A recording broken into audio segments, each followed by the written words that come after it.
آج پردے کے معاملے میں عجیب قسم کے اعتراضات ہیں. کچھ لوگ کہتے ہیں جی پردہ دل کا ہوتا ہے. پردہ چہرے کا تو نہیں ہوتا، پردہ تو دل کا ہے. میں نے ایک بندے سے کہا کھانا بھی دل کا ہوتا ہے، کھانا بھی اسے نہ کھایا کر، کھانا تو منہ کا ہے. تو میں نے کہا پردہ بھی منہ کا ہے. عجیب بات ہے، کیسے پردہ دل کا ہوتا ہے؟ بھائی حیا دل میں ہوتا ہے. ایک بندے نے کہا یہ تو دوسرے کو مجبور کرنا ہے، وہ پردے کی طرح بو بن کے بیٹھی رہے. میں نے کہا یہ تو مادر پدر آزاد معاشرہ انگریزوں کا ہے، آپ اس معاشرے میں لے جانا چاہتے ہیں. ہمارے ہاں تو پردے کا یہ ترتیب ہے کہ سیدہ کائنات خاتون جنت حضرت فاطمۃ الزہرا حضور پاک علیہ السلام کی چوتھی اور چہیتی بیٹی رضی اللہ تعالی عنہا کا جب جنازہ اٹھا ہے، علی میرا جنازہ رات کو اٹھے، اس پر کسی غیر محرم کی نظر نہ پڑے. ہمارے ہاں تو پردے کی ترتیبیں یہ ہیں. میرے دوستو کیسا معاملہ، کیسی باتیں ہو رہی ہیں. اور میں ایک جملہ سمجھانے کے لیے کہتا ہوں، اندھے سے بھی اسلام میں خاتون کا پردہ ہے اگر وہ نامحرم ہے تو، اندھے سے بھی. اور میں کائنات کی مقدس ترین ہستیوں کی بات لانے لگا ہوں. رسول اللہ صلی اللہ علیہ وسلم حدیث پاک میں ہے، صحیح سیاست موجود ہے. رسول اللہ صلی اللہ علیہ وسلم گھر میں موجود ہیں. حضور پاک صلی اللہ علیہ وسلم کی 2 حرم، حضور کی 2 عزتیں، حضور پاک علیہ السلام کی 2 بیویاں موجود ہیں. حضرت عبداللہ ابن ام مکتوم رضی اللہ عنہ صحابی ہیں، آنکھوں سے نابینا ہیں، وہ تشریف لاتے ہیں. حضور پاک علیہ السلام نے فرمایا احتجبا منہ، آپ اس سے پردہ فرما لیں. بیویاں پردہ کرنے کے لیے اٹھنے لگی تو ایک سوال بھی کر دیا کہ یا رسول اللہ حکم کی تعمیل تو ہے، لیکن کیا وہ اندھا نہیں ہے، وہ نابینا نہیں ہے، اسے تو نظر نہیں آتا؟ مسئلہ بھی واضح ہو جائے گا اور جواب بھی مل جائے گا. تو اللہ کے رسول نے فرمایا افا امیوان انتما لستما تبصرانی. اللہ اکبر. یہ کسی عالم سے جا کر اس کا عربی میں ترجمہ کرا لیں تو بندے کو اس لفظ میں رسول اللہ صلی اللہ علیہ وسلم کی گفتگو میں ایک غیرت نظر آتی ہے. فرمایا افا امیوان، تم 2 بھی اندھی ہو، آپ کو بھی نظر نہیں آتا. انتما لستما تبصرانی، تم دونوں بھی نہیں دیکھ رہی. کہ جی ہم تو دیکھ رہی ہیں. کہ احتجبا منہ، اس سے پردہ کرو. آپ کو پتہ ہے یہ آنے والا صحابی کون ہے؟ جس کا نام عبداللہ ہے، ابن ام مکتوم ہے، جس کو قرآن نے کہا ہے یہ پاکیزہ ہے. سورۃ عبس وتولی میں اللہ نے اسی کا ذکر کیا ہے اور نابینا کہہ کر ذکر کیا ہے. ایک بار یہ اللہ کے رسول کے دربار میں آئے تو رسول اللہ صلی اللہ علیہ وسلم ان کفار کے سرداروں کو دعوت دے رہے تھے جو بڑے بڑے تھے. حضور پاک یہ چاہتے تھے ہو سکتا ہے یہ ایمان لے آئیں. حضرت عبداللہ آنکھوں سے نابینا تھے، انہیں نہیں پتہ. یا رسول اللہ میں نے ایک مسئلہ پوچھنا ہے. حضور نے فرمایا بیٹھ جاؤ.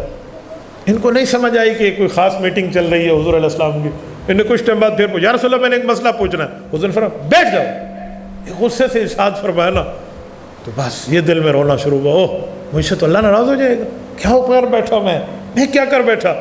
اللہ پاک نے آیت اتاری، فرمایا عبس وتولی، اے میرے پیارے آپ نے اس سے غصہ فرمایا، وتولی اس سے منہ مبارک کو پھیرا، ان جاءہ الاعمی یہ نابینا آپ کے پاس آیا ہے، وما یدریک لعلہ یزکا آپ ان پر توجہ دے رہے ہیں. وہ تو پاکیزہ نہیں ہیں، وہ تو کفار ہیں، یہ تو پاکیزہ ہونے کے لیے آیا تھا.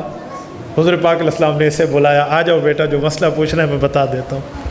ایسا پاکیزہ صحابی ہے اور یہ وہ بندہ ہے.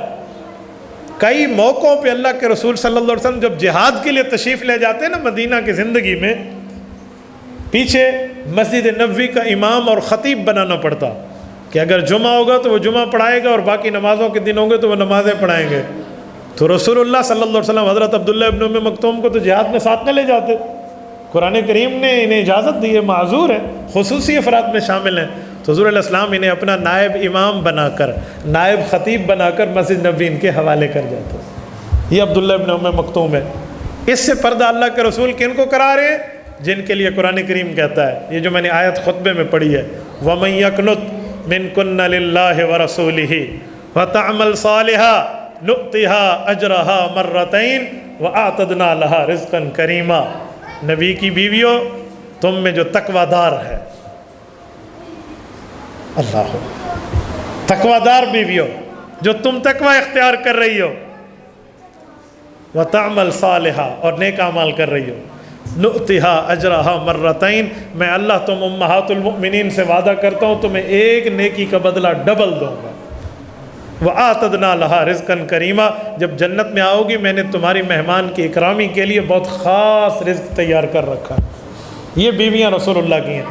ان کو فرمایا جا رہا ہے کہ آپ اس نابینا سے پردہ کر لو۔ تو پردے کا تو اتنا اہتمام ہے، اور ہمارے یہاں کسی قسم کا اہتمام نہیں ہے۔ ہمارے یہاں ایک رواج چلتا ہے، ناراض نہ ہونا، ہم سب معاشرے میں شریک ہیں، اور رواج کیا ہے؟ ہم نے ان سے پردے اتروائے ہوئے ہیں۔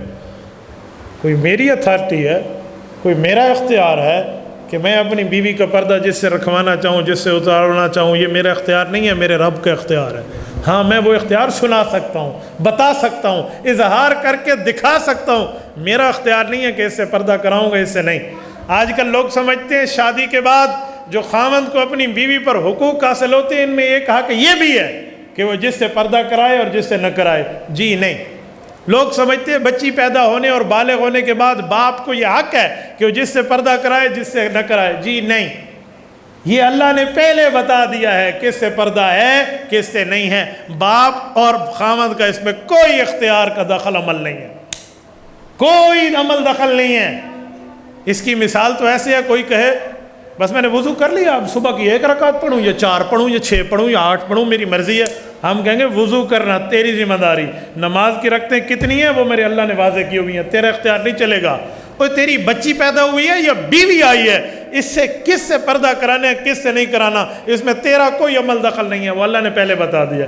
حرمت علیکم امہاتکم و بناتکم، و پوری ترتیب 4 پارے کا آخری صفحہ اٹھائے، رب العزت نے پوری ترتیب دے دی ہے۔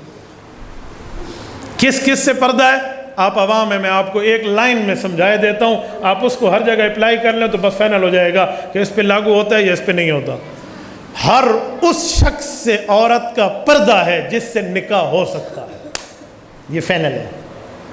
ہر اس شخص سے خاتون کا پردہ ہے جس سے نکاح ہو سکتا ہے۔ یہ اختیار اللہ پاک نے اپنے ہاتھ میں رکھا ہے، خامد اور باپ کو نہیں دیا، بھائی اور ماں کو نہیں دیا، یہ اپنے پاس ہے۔ ہم لوگ عجیب ہیں۔ ایک جگہ ایک بات ہوئی اور خاوند بیوی کی لڑائی ہوئی، اور اس کے سسر اور اس کی سمدھی تک بات گئی، تو مسئلہ میرے پاس آیا اور میں نے پوچھا جی بات کیا ہے؟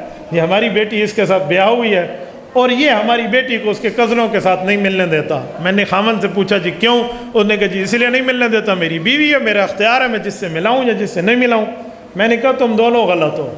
کہتے وہ کیوں؟ میں نے کہا جو کہہ رہا ہے نہیں ملانے دیتا وہ میرے پاس شکایت لایا ہے سسر بن کے، یہ بھی غلط ہے، اور جو خاوند کہہ رہا ہے جس سے ملاؤں جس سے نہ ملاؤں، یہ جملہ بھی غلط ہے۔ کوئی کزن سے تو ویسے ہی پردہ ہے، کزن سے تو نکاح ہو سکتا ہے، وہ تو ویسے ہی پردہ ہے، خاوند کے اختیار نہیں ہے۔ خاوند کی غلطی یہ ہے کہ اس نے بات تو ٹھیک کری ہے لیکن منسوب اپنی طرف کر دی ہے، وہ کہتا نہیں اللہ کو حکم ہے، اور والد تو ویسے ہی غلط ہے جو کہتا ہے کیوں نہیں ملنے دیتا۔ یاد رکھو، میں ایک جملہ اس سے بڑھ کے کہہ رہا ہوں، بہت سے لوگ اس بات کو بعض اوقات ہضم بھی نہیں کر پاتے۔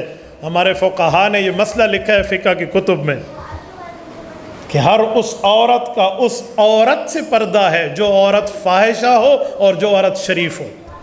فاحشہ عورت، جسم فروش عورت، اگر وہ اس معاشرے میں آئے جس معاشرے میں خاتون خانہ ہے، خاتون خانہ گھر رہنے والی عورت ہے، اہل خانہ ہے، شریف گھر میں بیٹھنے والی باپردہ بیوی کا، باپردہ ماں اور بہن اور بیٹی کا، اس فاحشہ عورت سے پردہ ہے جو مردوں کو منہ لگاتی ہے۔